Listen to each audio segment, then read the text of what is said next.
You want to support Roland Martin Unfiltered? Be sure to join our Bring the Funk fan club. Every dollar that you give to us supports our daily digital show. There's only one daily digital show out here that keeps it black and keep it real as Roland Martin Unfiltered. Support the Roland Martin Unfiltered daily digital show by going to RolandMartinUnfiltered.com. You can make this possible. All right, let's talk about economics. Jobless report came out today, and we're always covering these things, of course, on this show, giving you a breakdown, because what happens when you watch these other networks, they talk about the unemployment numbers, but they never really talk about us black people, and so we want to do that. Benguh Ajiloray, he is a senior economist for the Center for American Progress. He joins us right now. Doc, what's going on? I'm doing all right. Thank you for having me. All right, got new numbers. What does it say for black folks? So it's really sad. They're the only group that still have double-digit unemployment rates, and we're talking about 9 months into the pandemic. 10.3%, while it's 6.7% for national, down to about 6% for white people. So Latinos are they're now in single digits. Asian Americans single digits. African Americans the only racial group that's in double digits. Right. So for Latinos, it's 8.4%. For Asians, 6.7%. And again, African Americans, 10.3%. For black men, it's 11.2%. What about black women and what about black youth? So for black women, it's 9%, and black youth is about 17%. So again, 9% is still really high. That's what it was for white people back in the summer. In terms of growth areas, or in terms of where jobs were actually produced, was it a matter of jobs being returned that we lost during the pandemic? Where was the job creation? It was actually very little job creation. Only about 245,000 total jobs were created. And so some of that was in construction, as we've seen a lot of building going on. But one of the things is just that it's just all across the board, jobs are continued to be lost, and that we're not getting that recovery. And a lot of it's because there's just no fiscal policy to see of. But I thought Trump was doing so great with the blacks. No, he's not. And it's just, you mentioned earlier that being laughable. This is laughable. I mean, African Americans have been hammered, hit hard, and this has been going on throughout the whole pandemic. And the worst part is that the federal government can do something about it. And even the House has been trying to pass a lot of bills, and the Senate has done nothing. They just, Mitch McConnell talked about it before as the Senate is the graveyard for House bills, but we're talking about a pandemic. We're talking about people losing food, rent, and struggling. And the actual bills that were passed in March that actually helped this economy out are all going to expire at the end of this month. I'm going to pull up something here, and Bill Spriggs, I'm going to put this on my iPad in just a second. Bill Spriggs tweeted this out, and it's one of those things that also I think it puts into perspective for a lot of people who may not quite understand these things. And so I'm going to go to it in a second. And it's stunning when you think about it. So you've already laid out in terms of exactly what those numbers look like for African Americans. Go to my iPad, please. This is stunning here. This is what he said.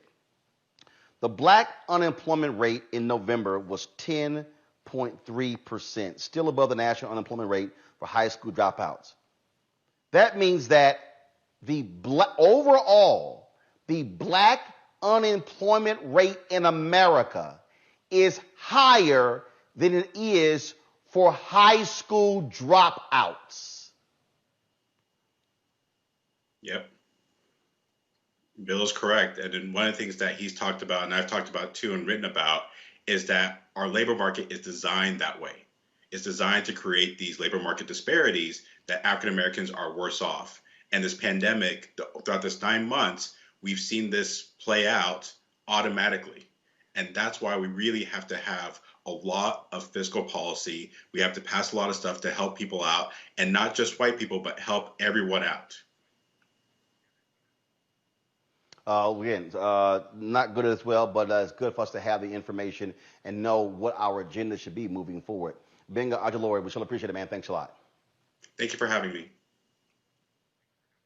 Sam Fullwood, I want to go to you. I mean, that last point there that Benguh talked about and that Bill Spriggs talked about, the fact that the high school dropout unemployment rate is lower than the overall black unemployment rate. That's not news. I mean, that has been a fact of economic history for quite a while. And that's the disarming thing about it. That's the alarming thing about it, is that it's not really news. It is old news that just keeps coming back around and it really is gut wrenching to know that progress is not being made in the way that it ought to be made on those unemployment figures. There is a consistent It difference. Is not right. A consistent difference over time, that the even in good times, the black unemployment rate lags almost by 2 to 1 to what it is for whites. And it seems that no matter what and how often you say it, it doesn't seem to crack the code of how we deal with our economics in our nation. The reason, Mustafa, it is not news, but the reason I wanted to highlight that is because we have to be armed with the proper talking points and information when we're going up against and dealing with policymakers. And I think we have to, that's one of the things that we have to keep driving home, numbers like that, because when people say, oh, it's this, that, and why are you complaining? No. When you put in that perspective to say, wait a minute, that means high school dropouts have a better chance of getting a job than the average black person? Come on, Doc. Yeah, I mean, it's so powerful, because you can see it and you can feel it. And then you have to ask the question, what is it that we need to do about it? Well, folks voted. Hopefully, we will have an administration that gets focused on policy that actually is going to make change inside the communities who have been unseen and unheard and who have been disinvested in. And we need to anchor this in the reality that even before COVID-19, the black-white wealth gap under the Trump administration, everybody go out and Google it, do your research, was as large as in 1968. So if you are in what was supposed to be, the healthiest, most vibrant economic set of actions, the way that they frame it out, and that there still had this huge gap between black wealth and white wealth, then that means that there's a new set of policies that are going to be necessary to address the disparities that exist. And folks don't want to do that hard work. They think just because a few black folks got a job and were able to work, yes, that's important, but that doesn't get at building wealth inside of communities. That takes policy that is laser focused and understands these historical sets of disparities that have been built and causing these dynamics to happen.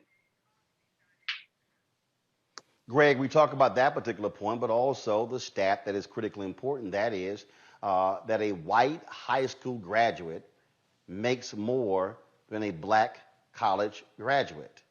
Again, you got to put these things in perspective, and I think that's where we challenge people. And when we have individuals, groups, who are choosing to go to the White House or go to Congress or go to state capitals, county commissioner court and city halls, or to go into corporate America, we have to be able to articulate that. So when people say, well, you're sitting here, you bring these things up, I don't really think that's big of a deal. When we say, wait a minute, a white high school graduate on average can make more money than a black college graduate. But I thought y'all keep telling us it's all about the college degree. Clearly it's not. No, this is just white nationalism. As Sam said, it's been since the beginning. My students are often shocked, the undergraduates, when we look up statistics. A study was done 20 years ago almost now. And someone with a quote unquote black sounding name who is fills an application has the same chance of getting an entry level job as a white person with a white man with a year and a half served time prison record. I mean, whiteness is there. But the thing that strikes me is the economy is doing just fine, Roland. As you said, commercial news entertainment media is reporting about the stock market. So the numbers that pop out to me, and those commercials you ran are very important. First of all, parenthetically, the sister who said we need Purdue out and Ossoff in, that's the kind of tone and temperament you need to take. I mean, with all due respect, President Obama, No joking. Just look into the camera and be serious. But that everybody hates Kelly piece, that too, very effective. But here's the number that strikes me. 1 trillion. What is 1 trillion?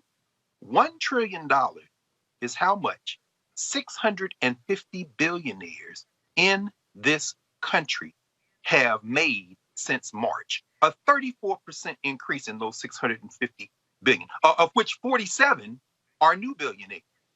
Now, Amazon is hiring, so it isn't just about jobs. It's about living wage. Jeff Bezos, you know how much money he was worth at the beginning of this? About $69.4 billion. Do you know how much he's worth now?